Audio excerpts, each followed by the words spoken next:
Get in the know. Non-stop Vikings talk. It's Purple Daily on Score North and ScoreNorth.com. Purple Daily, presented by Surly Brewing Company. You know, in this league, I would say he is a top 5 receiver. I mean, to me, I think he's the best receiver because he's mine. He's the guy that I'm coaching.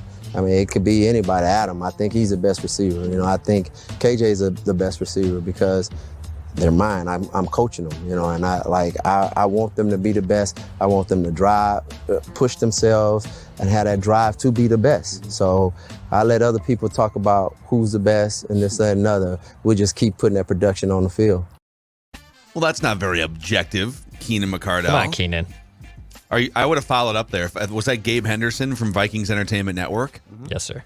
My follow-up there would have been, are you telling me you think KJ Osborne is a better wide receiver than Devontae Adams? Huh, Keenan? Give me an honest assessment. I mean, yeah, Keenan, Justin Jefferson is your best receiver, if not your best player on the entire team. So let's just call it like it is. All right, Keenan?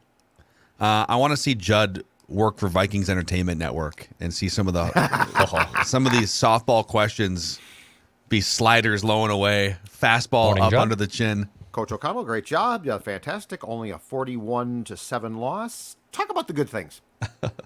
This is Daily Vikings Entertainment here on Purple Daily, and we just want the Vikings to win a Super Bowl before we die. It's pretty much all there is to it here. So if you ever feel like we're being a little too negative or something, just listen. We're here to push for greatness. Okay, so if you're okay with the Vikings being 500 or below for 850 straight days or whatever it is, and we're not okay with that. We reject 500 football here on the show. We celebrate the greatness, which is what we're doing all week long here by celebrating the top 25 players in Vikings history, counting them down. This is Judd Zulgad's list that we're going to get into here, but the show is presented by our friends at Surly Brewing Company and TCL, one of the world's best-selling consumer electronics brands. They have a new lineup of award-winning TVs delivering the most entertainment with stunning resolution, all at an affordable cost. Enjoy more of the things you love with TCL and learn more at TCL.com. So we are through 25 through 11 here so far. Yes. As Declan pops these up on the screen for the YouTube audience. I like how the first 5 are we got all caps here for the top 20, but why are the first 5 not all caps? I did this on the there? fly. AJ did the non-caps 25 through 21, and I made the executive decision as the executive producer to not make the other ones caps. So I just started typing, and So you got and that's laziness is sort of Yes. the okay. yes. So, complete lack of respect, Anthony Carter through Scotty Studwell. No, I'm putting the. You know what? No, I did it on purpose because you didn't have Dante Culpepper between 25 through 21. So it's more of a mark as in these should be protest. erased, and someone put Dante. That's why they're not in caps. Once it's they're in in caps, they're protest. locked in. Yeah. Okay. Yeah. So for the audio audience, we'll count them down here. 25, Scott Studwell. 24, Steve Hutchinson. 23, Matt Burke. 22, Antoine Winfield. 21, Anthony Carter.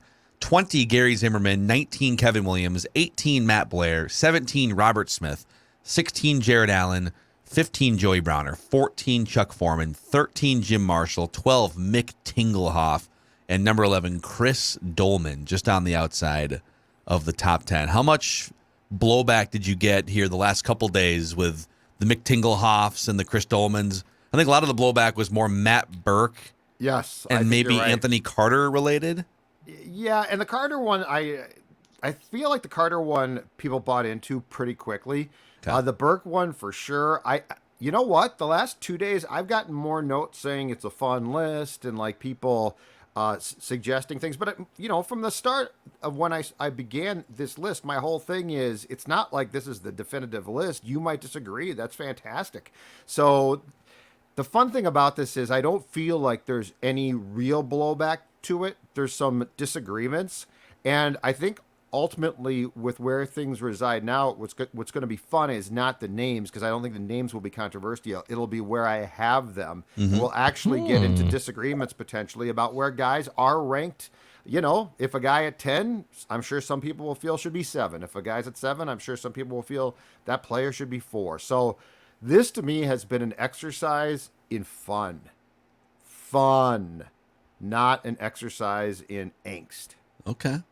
Well, I already have, on the angst side, I've got a list of snubs that I'm compiling right now. I've got a list of I'm not going to show them to you, but I got a list of snubs. and I'm I did hopeful. it. I'm hopeful. There's one name in particular I'm hopeful about. I don't know if you have the guts to do it, but we'll see. Within the top 10. Again, I will tell you what I told you yesterday, which is we are now in rare air. We are now in the very rare air. And once we get to top 5, we are going to talk about people that changed the sport, helped change the sport. So if you have like an outside guy who you're like, oh, I'm surprised he wasn't like 21, he ain't showing up in the top 10. Okay. Well, So, the Vikings, the fact hold that on the to your Vikings hat. do have multiple guys who have literally changed the sport and they still couldn't cash in with a Super Bowl is Bring sad. that up every day, but it is. Just saying, like this, like I know. this list of players is so ridiculous, and I don't know. It's obvious why they're competitive on a regular basis, but man, get some of these guys a ring for God's sakes. I know, and it probably would have changed how long several of them had to wait to get into the Hall of Fame if they just had one ring from the 70s. Yeah, Absolutely. no Mick Tingelhoff, probably a great example, right? So, all right, well, we're emerging our way into the top 10 here, the 10 greatest Vikings of all time. So let's embark. Speaking of another guy who had to wait his turn, and if he had one Super Bowl title, would not have had to. And keep in mind, too, this is a glorious mix of skill position and meat and potatoes guys, too. So, like, I did not skew at all towards, like, well, he played running back, so he has to be higher, or he played wide receiver. At number 10 on the list is a guy who is now in Canton, the first overall pick in 1968, and he played for the Vikings at right tackle from 68 to 81. It's Ron Yary, and I have only one thing to say as far as, Ron Yary. First of all, I know it's a long time ago, but he was an outstanding player. Again, first overall pick in that draft. He was a first-team All-Pro in his career 6 times. So not the Pro Bowl, because the Pro Bowl, Everyone gets in. yippee, you made the Pro Bowl. The All-Pro teams are where it's at, and first-team All-Pro you have to be absolutely, positively dominant at your position, and to do it 6 times is pretty ridiculous. Ron Yary is number 10. Some good history lessons here, because this is way before my time, Declan's time. But Ron Yary played all but one season for the Vikings. So 1968 through 1981. And then he went and played with the Rams and played 8 games in 1982. And that was a wrap for him. But because free agency, when did free agency really open up for NFL players? Oh, Plan B, the Plan B thing started about 91. So it was a long time. So guys, So what happened? A guy like Ron Yary and all the, Mick Tingelhoff, these guys got who sat played on. 15, 20 years, you had no option, right? If the Vikings were the only team you could negotiate with? I don't even know if there was. I don't recall before Plan B if there was even a compensation system that was close to being fair. The Vikings did have a guard in the 70s. Ed White was very, very good. The Vikings, not surprisingly, lowballed him. He demanded a trade and was traded to the Chargers. I believe the Vikings got back Ricky Young in that trade. So I think your option was to basically say, I'm not going to play for your team, trade me, but there was no option to really get out of the contract or to hit the market and sign elsewhere. So interesting. Oh, And yeah, so it was these terrible. guys were these guys had no leverage. They weren't able to make anywhere near the money that players did 20, 30 years later. But yeah, so he played in all of the Super Bowls, I believe, unless he was injured for one. But he was the starting right tackle for all those Super Bowl teams. And if, like you said, if he gets one ring, much like all those other guys, they're all viewed on a much larger pedestal. If they beat the Chiefs, which, to go back to that game, the Vikings' first Super Bowl appearance with Joe Kapp at quarterback, I think the Vikings were something like 12-point favorites. If they win that game, it changes everything. And if I'm not mistaken, the pick that the Vikings took Yary with in 68, the first overall pick, actually had come to the Vikings in the Tarkington trade in 67 because the Giants were bad. And then they got him back. Yep. So in 3 of those 4 Super Bowls, Yary at right tackle blocked for the quarterback who he had been actually traded for because that first pick came from New York. All right. Ron Yary, Yep. number 10. Ron Yary, number 10. Number 9, the history lessons continue. Another guy who's in Canton but had to wait. safety Paul Krause, who holds to this day the National Football League record, played 12 years here, the National Football League record of 81 interceptions. Paul Krause started his career in Washington. I think he had 12 picks as a rookie in Washington, but spent the majority of his career here. 81 interceptions, again, part of that legendary 70s defense. Paul Krause is number 9. This is an NFL record that'll never be broken, right? Like, I mean, and maybe even sports. Like, it's one of those ones where I just don't think it's ever going to be broken. Well, guys don't throw interceptions anymore, right? This is not to take anything away from Paul Krause. So he did have 12 interceptions as a rookie in 1964. Yep. And then he had another double digit. He had 10 picks in 1975. He had seasons of 8, 7, 5, 6, 6, 6, 4. But you had quarterbacks just slinging the ball all over the field. Interceptions were viewed as punts, basically. So I think it's a combination of he's incredible, Hall of Fame caliber player in an era where quarterbacks were just recklessly throwing the ball down the field. Yep. They weren't working out 12 months a year with precision accuracy camps and stuff. They were just dropping back and throwing floaters down the field. And Paul Krause was jumping in the way of some of them. Double coverage? Oh, that's fine. Let's do it. Let's try double coverage. That's exactly right. But yeah, Paul Krause, 81 picks, and I think Tex is right. I think this is a mark that it might be, I think some guys have sniffed around it, but I don't think it gets broken. Is it fair to say, and this is maybe a small sample size alert here, but a lot of these Vikings, like all of the 70s Vikings, I feel like, that are on this list so far, Jim Marshall and Ron Yary, Paul Krause, and Mick Tinglehoff, they all played until they were 38, basically. They played 15, 19 years. Yeah. Was it just more prominent for guys to play into their mid-late 30s back in the day because there wasn't as much competition athletically? Or is it just that these guys happened to be the cream of the crop and they happened to play until they were in their mid-late 30s? I think it was probably, to be fair, a combination of things, but one of the most important things was you also, you didn't get paid much, and so you had to get a job in the summer, and therefore, the longer you could continue to get a paycheck, the better, right? So, now, it's okay, I'm 34, I've been beat up to hell playing football, but I'm also a millionaire if I've saved my paycheck accordingly. Yeah. So, I think that there was a very big difference in, I'm selling Coca-Cola in the summertime. I'm making money, but it's not great. Why don't I continue to play? And plus, you know what? At that time, we never thought about your brain. Yeah, no. Those guys were all just walking zombies by the time they were 36 years old in the National Football League. Oh, you're forgetful. Right. Oh, that's too bad. Yeah, exactly right. Get back out there, kid. Here's some smelling salts. Before we continue here with number 8 on the list, got a fun event coming up here, Declan. The 3M Open is back for the summer here in a couple weeks. That's right. Cameron Champ returning to defend his 2021 3M Open title. We got Tony Finau coming, Patrick Cantley's coming. Over 153 of the world's best golfers coming here to TPC Twin Cities from July 18th to the 24th. Catch all the action live and be part of the golf that matters. Make the 3M Open a family affair. Kids 15 and under get in free with a paid adult ticket. And get your tickets today at 3mopen.com/tickets. 3mopen.com/tickets. Also, we have a new partner this week starting on Purple Daily here. And it was fun to connect with our guy Ryan, who is one of the owners of Equity Partners. We connected with him at the Purple Daily draft party back in late April, and we've gotten to find out more about his company, which, to put it simply, they help make the selling process of your house 100% hassle-free. Think about contingencies and having to tie them up. Okay, we're going to put our house on the market, but we want to make sure that we're moving into a place, and it all becomes kind of a pain. And they're here to take all of that away. They will partner with you, first of all, to fix up your home before you put it on the market as part of their WeHab program.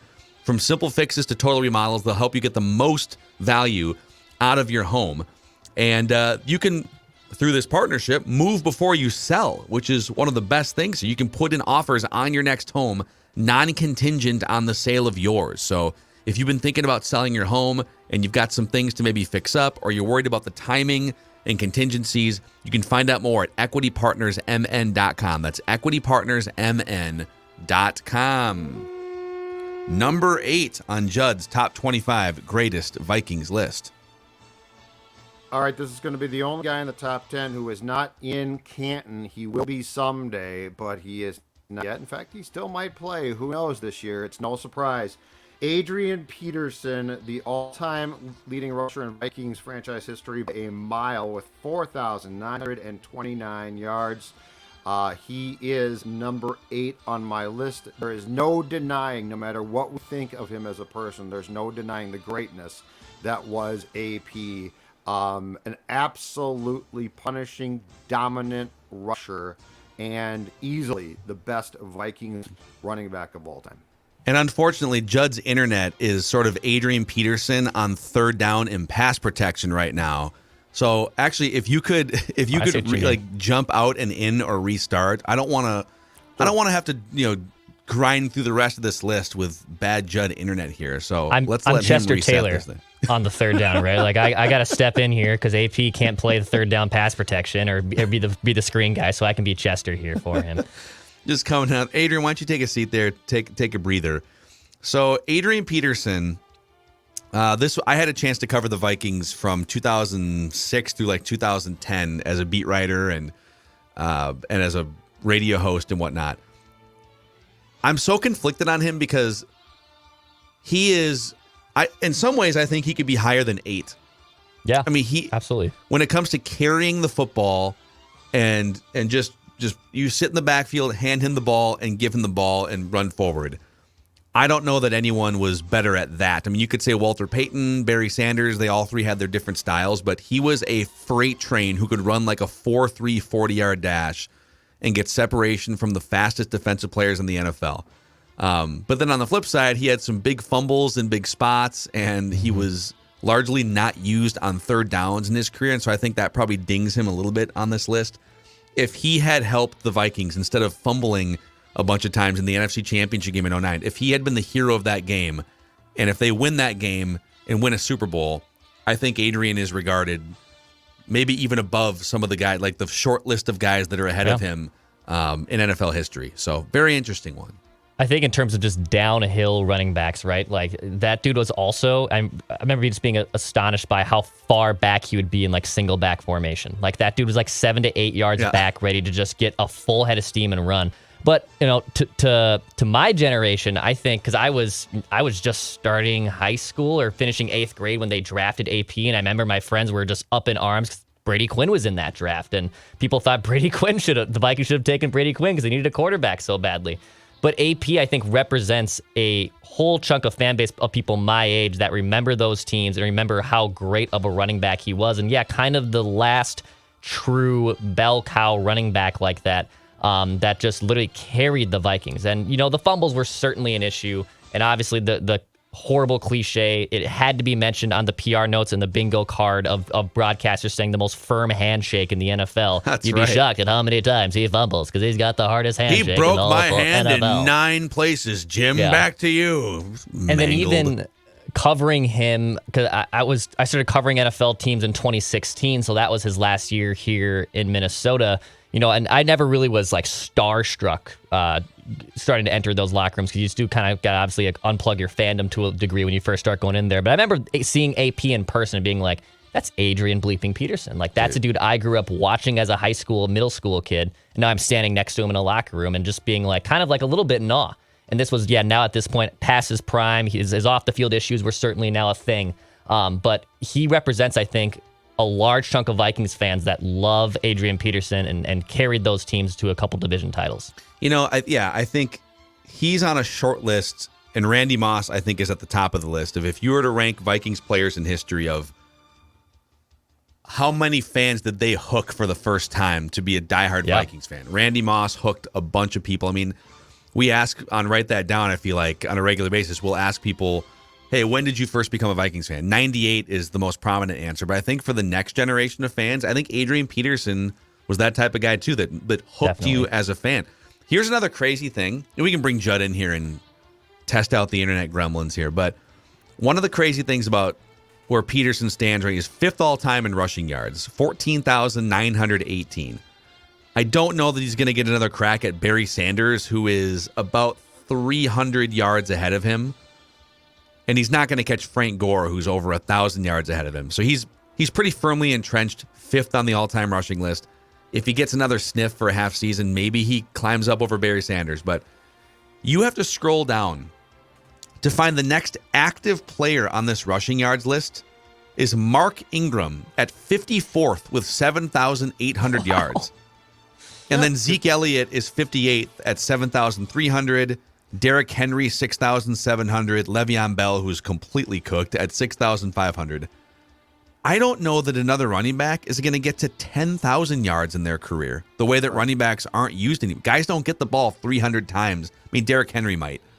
But these guys just don't get the ball as often as Adrian Peterson and the bell cows that came before him. Unless you're Frank Gore and you're somehow able to just play for 15 years, the second half of your career being sort of a part-time role player. So, I mean, Adrian Peterson has double the yardage of the next active player on the NFL's all-time rushing list. I don't think anyone's going to touch the top 5 guys on this list anymore. Am I back? That's the most important question. Am I back? I think you are. I think you're back enough. I think you're back, AP. Okay, as long as I'm back. You are Adrian Peterson dragging the end of your career across multiple different teams. I just won't go away. I'm Washington. I'm Detroit. I'm Tennessee. I just won't disappear. But anyway, in his prime, he was absolutely dominant and fantastic. I don't even care that his game was not complete. He was such a pleasure to watch on Sundays and such a dominant player. So he's number 8 on my list. Yep. Number 7 here. Number 7, and at this point in time, we are now purely going to be in a debate about positioning, in my opinion. Number 7, Hall of Fame wide receiver, Cris Carter. The Vikings' all-time leader in receptions, yards, and touchdowns. Unbelievable. Picked up for $100 off waivers from Philadelphia after he had off-the-field problems, and his coach, Buddy Ryan, said all he does is catch touchdowns. Cris Carter came here and was, I mean, my God. Again, he's a guy that I personally was not a huge fan of, but as far as his ability and the sideline catches, he was doing things that are now commonplace in the 90s that a lot of guys weren't good at. Yeah. Yeah, he wasn't a burner. He was just a find a place, get open. He was one of the great red zone receivers of all time. And correct me if I'm wrong, but didn't he retire with like the second most touchdown receptions of any player in league history behind Jerry Rice? Right. Yeah. And then I believe other guys have since passed. Let me pull this up real quick. I'm on Football Reference. So receiving touchdowns, Jerry Rice, 197. Yeah, Cris Carter retired with 130, and then both Randy Moss and Terrell Owens wound up passing him, so he sits 4th on that all-time list. A question I have is, was it his off-the-field issues? Because I remember my dad just loathed Cris Carter, even when he was here, just could not stand the guy. But what took him so long to get into the Hall of Fame? Like, why did it take him so long to get in? Receivers, the position. The position. But he was clearly one of the best of all time. Yeah. Dude, I know, but I mean, these guys, the guys that sit at the time, sat in the room and talked about the candidates, wide receivers, unless you were Moss or Rice, wide receivers had to pay a price of time. It might not make sense, but they did. And it wasn't just Cris. There were a few who deserved to go in who didn't, because as the rules changed, the whole dynamic changed for receivers. All right, give us number 6 here. Rifle off number 6 as we creep closer to the top 5, Judd. Number 6 on the list is Hall of Famer, left defensive end in all 4 Super Bowls, played for the Vikings from 64 to 78, and is a man that Phil Mackey once said, "You lost all your Super Bowls." Carl Eller. Carl Eller is number 6 on the list, part of one of the great defensive lines of all time, the Purple People Eaters. You had Gary Larson, you had Eller, you had Page, you had Marshall. Carl Eller, number 6. Yeah, Carl Eller is the first interview old Macadac ever conducted in his professional media / journalism career. Sure, your old man was happy you set that up. I was 7 or 8. I think I was 8. And yeah, my dad. So my dad worked for Hennepin County, and Carl Eller. They crossed paths in their professions, and they became friendly enough for us to go get lunch one time with Carl at the old Hubert's across from the old Metrodome. Yeah.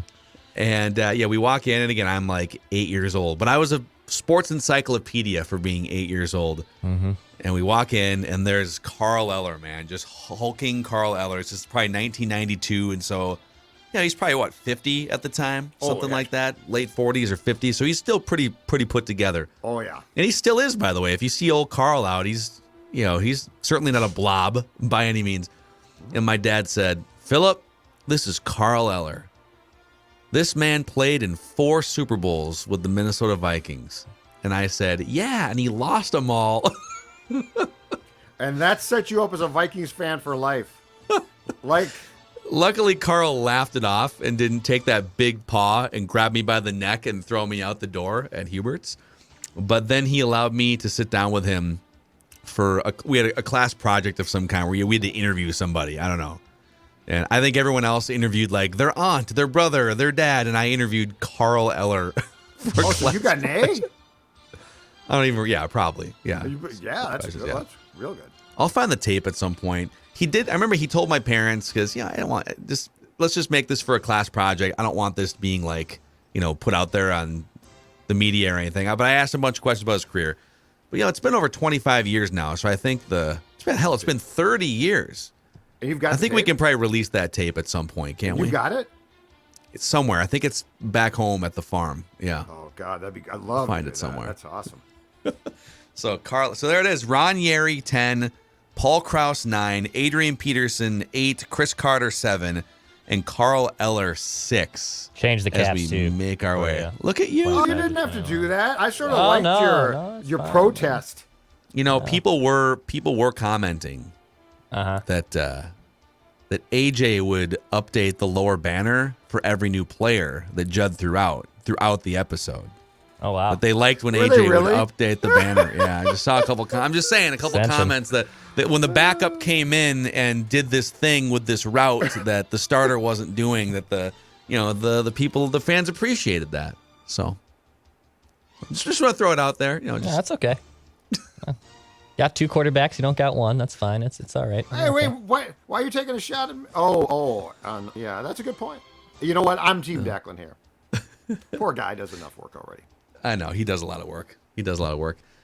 So there it is. We're on the doorstep of the top 5 greatest Vikings of all time. We can probably start to piece together who might be in that list of 5. What you don't know is how they're going to think of a couple guys for sure. Yeah, and you can certainly debate my top 10 as far as ranking. Like I'm sure there's some that I have just outside the top 5 that people will say, "Oh, that guy should be top 5, and you should knock this guy out." Yeah. So let me think. Kirk Cousins still out there. For people wondering why Judd has snubbed Kirk Cousins to this point, it's because you're not including active players. What is this? It's a Kirk Cousins football card. I pulled it from Panini last week. Oh, graphic. Wow. You should get that signed next time you go to a press conference. Oh God, yeah, I'll do that. Just as soon, and just right before my credentials. Hey, could you make it rightfully so? Rightfully so. Could you make it so. out to Judd from Purple Daily, please? Daily Vikings Entertainment. Kirk, I can't stand you, but my dog Stella, she loves you. Could you make it out to Stella? To Stella. Oh my gosh. Yeah, no. You probably have to get a couple more Surleys in you before you approach Kirk for an autograph, I'm guessing. Yeah, well, first of all, I'm not going to be approaching Kirk for an autograph at any point, but I would love, you know what I would love to do? I would love to gather at the beer hall with some pizza and some delicious beers from our friends at Surly Brewing Company and sit down and break bread and have a couple Furiouses with Kirk and really get to the bottom of his quarterback play. And perhaps I could say, Kirk, as you're enjoying this Furious, you're loosening up a lot right now, right? And so you might say, I'm going to take some more shots down the field. I'm going to have a state of mind that's going to be more positive, that's going to be less risk adverse. And you know why? Because Surly Brewing is the beer that puts everybody in the right frame of mind. No matter what you think of my list, which might make you surly in a bad way, Surly will put you in a positive state of mind. Drink responsibly, but always enjoy the summer beers from Surly. And then, of course, show us your cans. Yeah. And that's pizza and beers in moderation, because it's possible to enjoy life and still keep the weight off, right? And that comes from my friends at Livia Weight Control Centers. Down 40 pounds, lean, mean, fighting machine. How did you do it, Judd? If you can lose weight, I can too. If that's what you just said, you're exactly right. And now I have the plan for you. It is Livia Simple Start Plan, only $59. That's right. Any time of year, if you're looking to take off the weight, is a good time of year. And I did say $59 on the Livia Simple Start Plan. 855-GO LIVEA, Livia.com, LIVEA.com. Inside the state or out, guess what? If you're in Florida, if you're in Vegas, if you're a Vikings fan in New York, virtual visits are possible. They will send you the food. It is as easy as can be. 40 pounds down, feeling great. Didn't take a ton of work. I'm going to be honest about it. Livia.com. There it is. All right, boys. It's time now for the Random Viking of the Week. The fiercest competition every single week between Judd and Declan. Between the competition and me competing with my internet here, let's see what happens. Yeah. And by the way, I don't have my back here. laptop, so I am taking notes on the screen. So I just want people to know I'm not cheating. I just want see, I got my notes. I just want people to know Here's my that if they notes, see me Dex. typing, I'm not my looking up notes. answers. I'm glad. Disclaimer. Thank you for your transparency, Declan.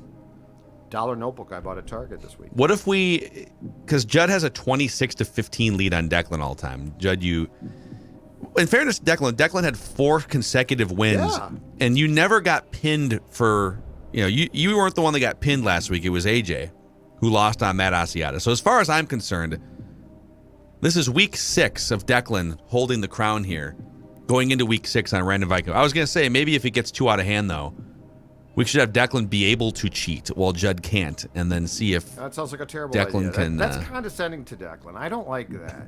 My sports son doesn't need your condescension. maybe man. Declan gets one lifeline that Judd doesn't or something if the blowout continues. Yeah, maybe.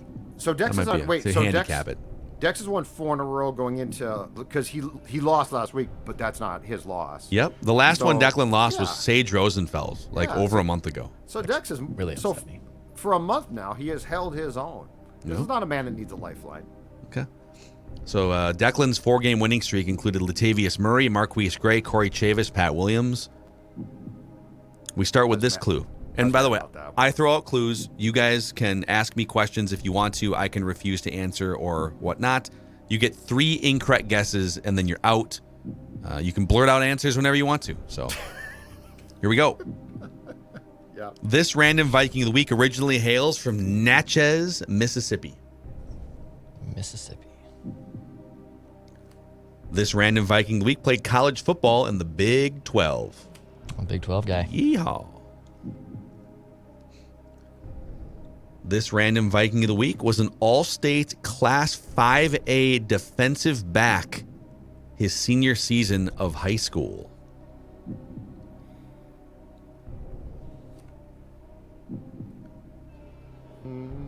He was a 2nd-round draft pick.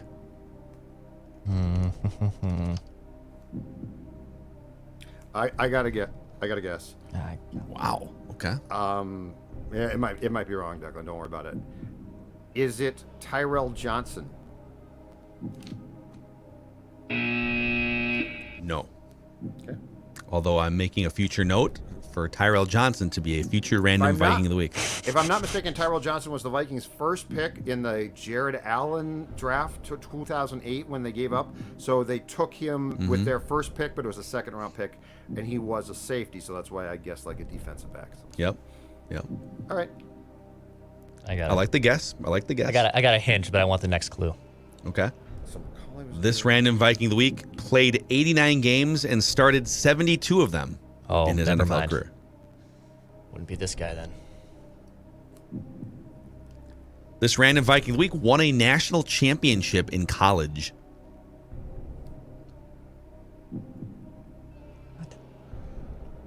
How many games, Phil? You said 89, 72 starts, 89 games. 89 games. He won a national championship in the Big 12. He won a natty. NFL coaches include Mike Shanahan, Mike Shanahan, Leslie Frazier, and Brad Childress. All right, I'll take a stab at it. Oh, I love it. The aggressiveness. Go. Chris Cook? I don't think he started that many games, though. Chris Cook, Okay. who was a second-round pick, though. The Vikings actually. I think he won a natty. Sorry. The Vikings themselves had drafted 4 players in the previous 4 drafts before this player was drafted, who had also won national championships in college. So those players leading up to this draft, where this player was selected, the Vikings had taken national champions Bryant McKinney in 2002, Kenechi Udeza in 2004, and Darian Scott. Oh, yeah, Darian Scott. And Dustin Fox. They drafted Dustin Fox in 2005. Ohio State. Yeah, he's a He's a broadcaster in Cleveland now, right? There's another corner, but he didn't win a natty. So wait, those guys had won.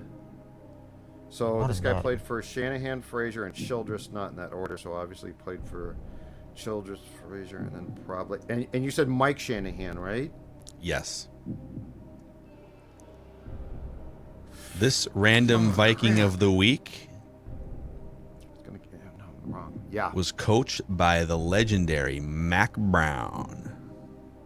Cedric Griffin. Oh. There it is. There it is. I wouldn't have gotten that. Cedric Griffin. Second round pick, kind of a forgotten cornerback, but he was a starting quarterback for the Vikings for like 6 years. Yeah, 5 or including 6 2009. years. Yes, he was. 2009. Yeah, once fell asleep while drunk in the middle of 62, I believe. Next training camp had changed his life all around. Shocking. That's kind of a Told boring me drive. all about it. I wrote about it. He told you all about how he's not going to fall asleep on the freeway anymore? Life changed around. Every training camp was a guy who had changed his life. Oh, some absolutely. way, shape, or Best form. shape of your life, change your life every forever. year I wrote it like the sap I was, and if you people wonder why I'm so pessimistic about humans now, this is why.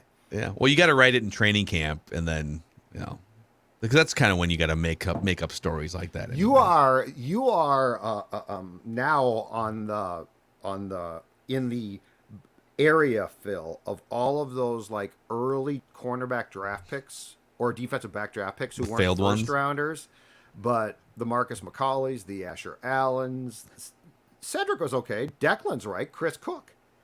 In fact, I believe Chris Cook's another year where they didn't have a first round pick, and he might have been the first pick the Vikings took second round that year. Yeah, that was bad. That was a bad one.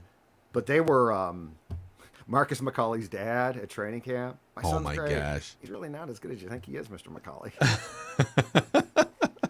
I think you were with me for that one. Yes, I do remember.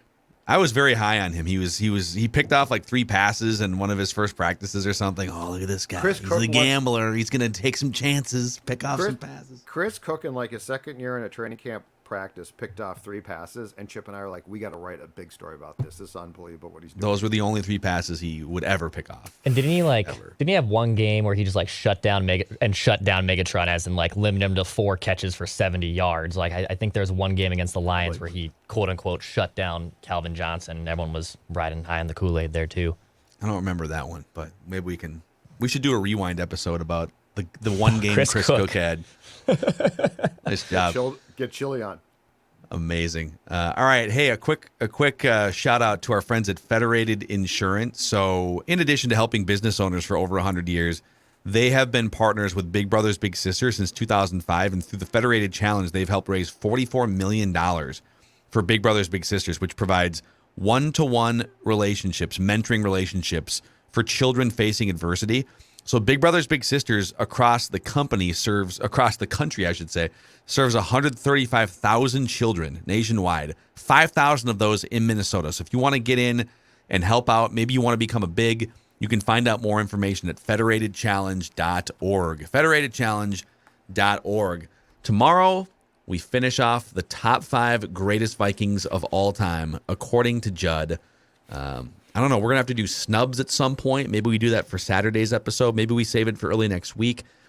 I also might put together a list of the most underrated, underappreciated Vikings of all time. Keep them coming. These lists are love- fun, man. I love these People lists this people are time of sending year. us their lists and stuff. It's a great time of year to It's do it. list season, baby. It is. Let's get it. It's All cabin right, that's a season and wrap. list season. Daily Vikings entertainment. We just want the Vikings to win a Super Bowl before we die.